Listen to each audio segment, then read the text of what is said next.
नमस्कार, आप देख रहे हैं न्यूज वन इंडिया और आपके साथ मैं हूं अंशिका पाठक। बुलेटिन की शुरुआत करेंगे बड़ी खबर के साथ। देहरादून से बड़ी खबर, जहां सीएम धामी का 2 दिवसीय अयोध्या दौरा कल है। दोपहर 3 बजे अयोध्या पहुंचेंगे मुख्यमंत्री धामी। हनुमानगढ़ी मंदिर में दर्शन करेंगे सीएम पुष्कर सिंह धामी। दिल्ली सेवा धाम की ओर से आयोजित कार्यक्रम में वो शामिल होंगे। भव्य बहु उपयोगी धर्मशाला के भूमि पूजन समारोह में भी वो शामिल होंगे। तो पुष्कर सिंह धामी अयोध्या में नजर आएंगे 2 दिन। और आपको बता दें कि वो कई सारे ऐसे कार्यक्रम हैं जिनमें शामिल होंगे, लेकिन इन सब के बीच वो सबसे पहले रामलला के दर्शन करेंगे। हनुमानगढ़ी भी जाएंगे, हनुमानगढ़ी में भी मत्था टेकेंगे। तो सीएम धामी का 2 दिवसीय अयोध्या दौरा कल है। 3 बजे के लगभग बताया जा रहा है जब वो पहुंचेंगे मुख्यमंत्री अयोध्या पुष्कर सिंह धामी, और वहां पर हनुमानगढ़ी में दर्शन करेंगे सीएम पुष्कर। तो दिल्ली सेवा धाम की ओर से आयोजित एक कार्यक्रम में वो शामिल भी होंगे।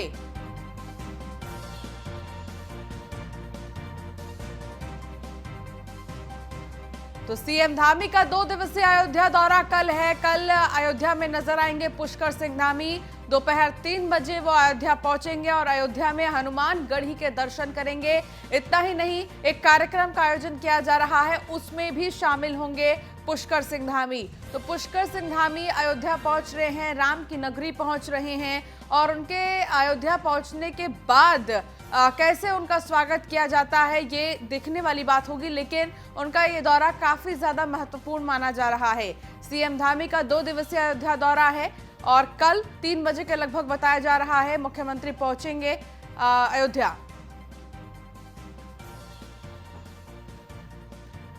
तो पुष्कर सिंह धामी 3 बजे पहुंचेंगे अयोध्या।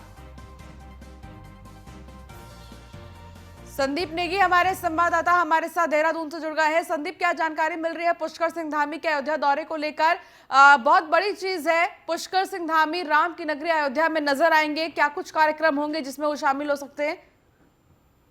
जी बिल्कुल, देखिए चुनावी माहौल नजदीक है और कहीं ना कहीं जो मुख्यमंत्री पुष्कर सिंह धामी के हैं, इस तरह के जो तमाम दौरे हैं वो लगातार लग रहे हैं। और कह सकते हैं कि मुख्यमंत्री अब कल जो कि है 2 दिवसीय दौरे पर मुख्यमंत्री उत्तर प्रदेश जा रहे हैं, यानी कि अयोध्या में जा रहे हैं, जो राम की भूमि है, भगवान श्री राम की भूमि है। वहां पर बात करें तो धर्मशाला जी। भी वहां पर, राम मंदिर की जो जो धर्मशाला है वो भी वहां पर बन गई, तो उसके उद्घाटन शिविर में वहां पर मुख्यमंत्री को शामिल होंगे। तकरीबन सुबह की अगर बात करूं तो सुबह 12 बजे मुख्यमंत्री यहाँ से प्रस्थान करेंगे और 2 दिवसीय दौरा मुख्यमंत्री का अयोध्या में ही रहेगा। कह सकते हैं कि चुनावी माहौल है और इस वजह से लगातार जो जहां बीजेपी है तो लगातार राम मंदिर की बात करती आई है, हिंदुत्व की बात करती आई है, सनातन धर्म की बात करती आई है। तो इसी को देखते हुए कहीं ना कहीं जो इस बार का काफी अहम दौरा रहने वाला है, और जी। खासकर जिस तरह से सूचनाएं वहां पर आ रही हैं, जो चूंकि जो मुख्यमंत्री आदित्यनाथ योगी हैं उत्तर प्रदेश में, वो और दोनों वहां पर साथ रह सकते हैं। तकरीबन 2 दिवसीय दौरा उनका इनका यहाँ पर रहने वाला है। और खासकर अगर आपको बता दूं कि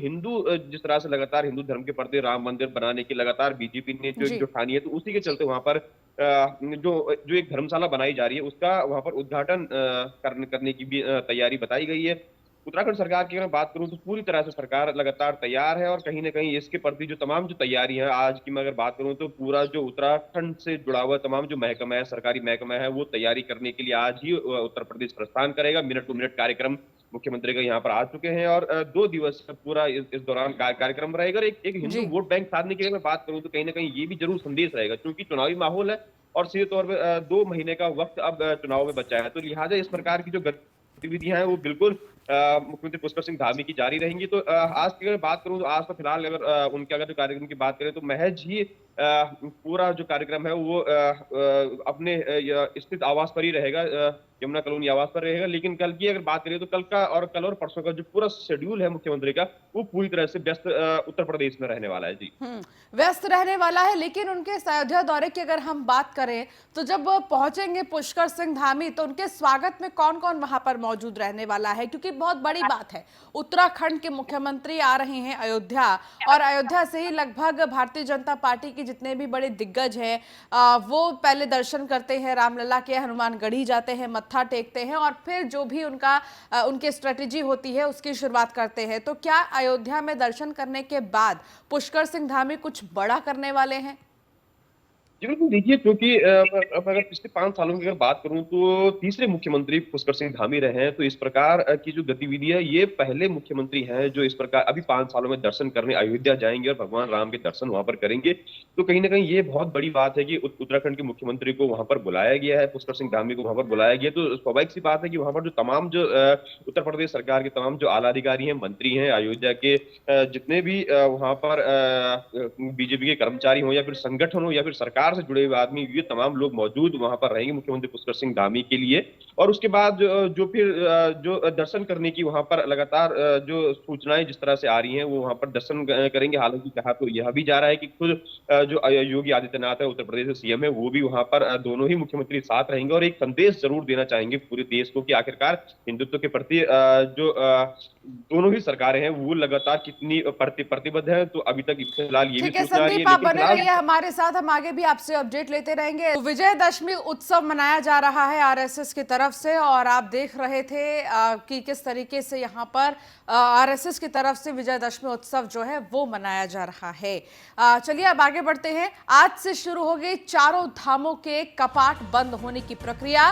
विजयदशमी के अवसर पर निकाला जाएगा शुभ मुहूर्त। बद्रीनाथ मंदिर परिसर में मुख्य पुजारी निकालेंगे मुहूर्त। गंगोत्री, यमुनोत्री, केदारनाथ के कपाट भैया दूज को बंद होंगे।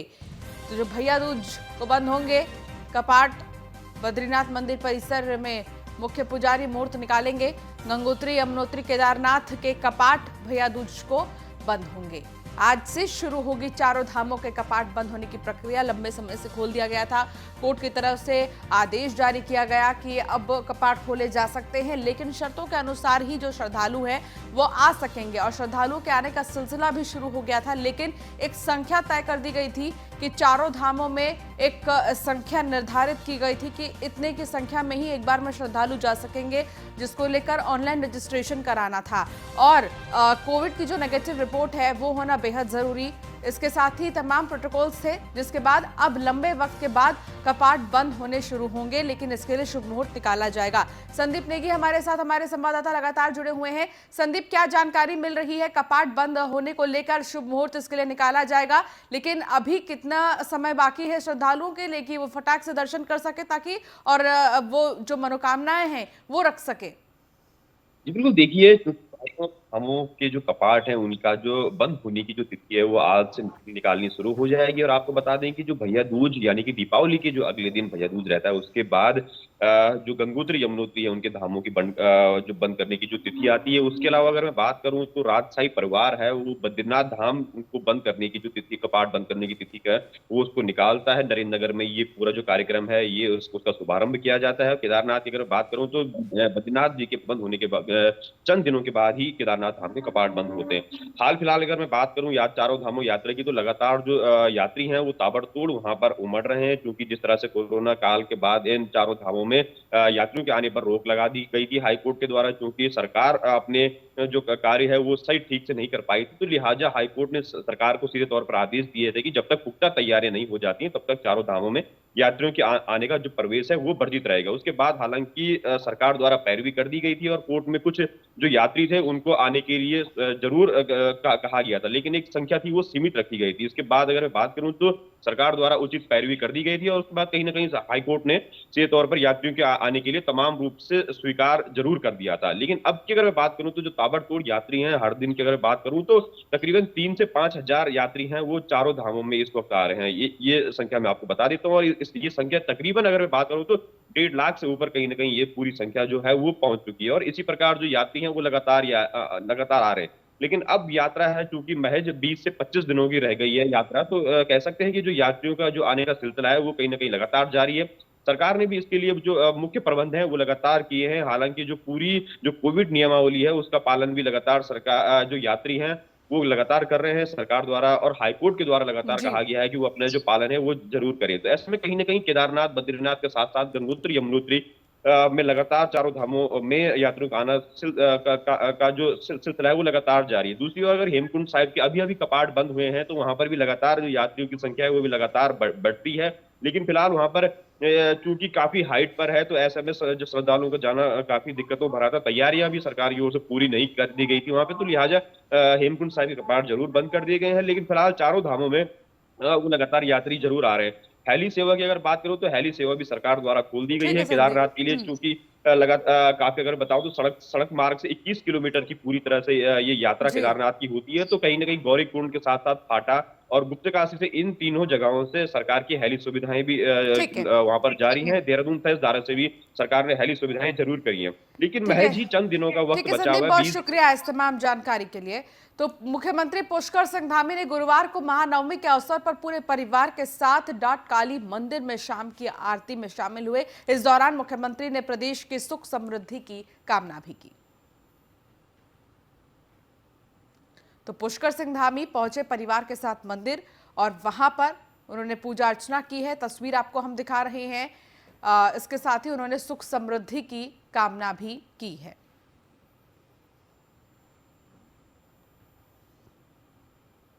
देहरादून में मुख्यमंत्री पुष्कर सिंह धामी ने आज जिस तरीके से शारदीय नवरात्रि का 9वां दिन था, उस खास मौके पर पूजा अर्चना किया, साथ ही कन्या पूजन भी उन्होंने किया। कन्या पूजन में मुख्यमंत्री पुष्कर सिंह धामी ने कन्याओं को भोजन कराया और इसके साथ ही उनके पांव भी धोए।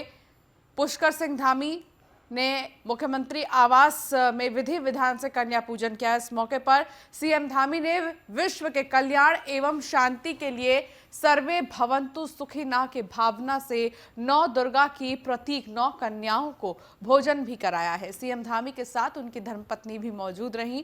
नवरात्रि में अष्टमी और नवमी तिथि का खास महत्व होता है। इन दोनों दिन कन्या पूजन किया जाता है। नवरात्र के अंतिम दिन मां सिद्धिदात्री की आराधना की जाती है और आज दशहरा है, आज 10वां दिन है। इस खास मौके पर आज रावण दहन भी किया जाएगा कई जगहों पर। लेकिन इन सब के बीच विश्व कल्याण एवं शांति की कामना पुष्कर सिंह धामी ने की।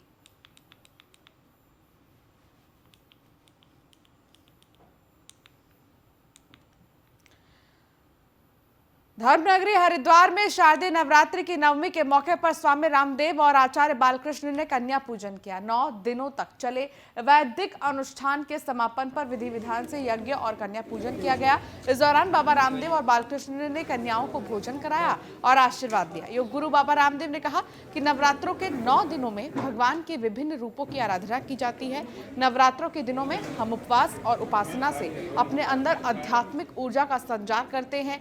ईश्वर से प्रार्थना करते हैं कि समाज में इसी तरह से स्वास्थ्य, सुख और समृद्धि बनी रहे।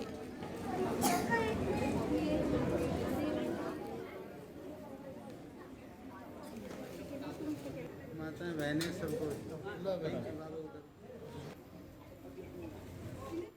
भगवती माँ है या हम उसको योग माया बोले, भगवान की जो शक्तियाँ हैं, भगवान के जो ऐश्वर्य हैं, उनके ही विविध रूप हम 9 रूपों में पूजते हैं। और नवरात्र में हम उपवास और उपासना करते हुए अपने भीतर एक आध्यात्मिक ऊर्जा का संचय करते हैं।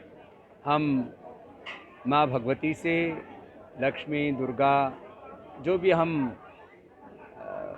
माँ भगवती के रूप मानते हैं, उन सब स्वरूपों में भगवती की आराधना करते हुए ये प्रार्थना करते हैं कि हमारे जीवन में सब प्रकार से स्वास्थ्य हो, सुख हो, समृद्धि हो। भारतीय हिंदू सनातन वैदिक परंपरा में नवरात्रों की बहुत महत्ता है। कल विजयदशमी है। नवरात्रों में शक्ति के रूप में हम देवी के रूप में परमात्मा को स्मरण करते हैं, उपासना करते हैं। हमने भी यज्ञ अनुष्ठान करके 9 दिन तक गायत्री। और चलिए फिलहाल इस बुलेटिन में इतना ही। आप बने रहिए न्यूज़ 1 इंडिया के साथ। नमस्कार।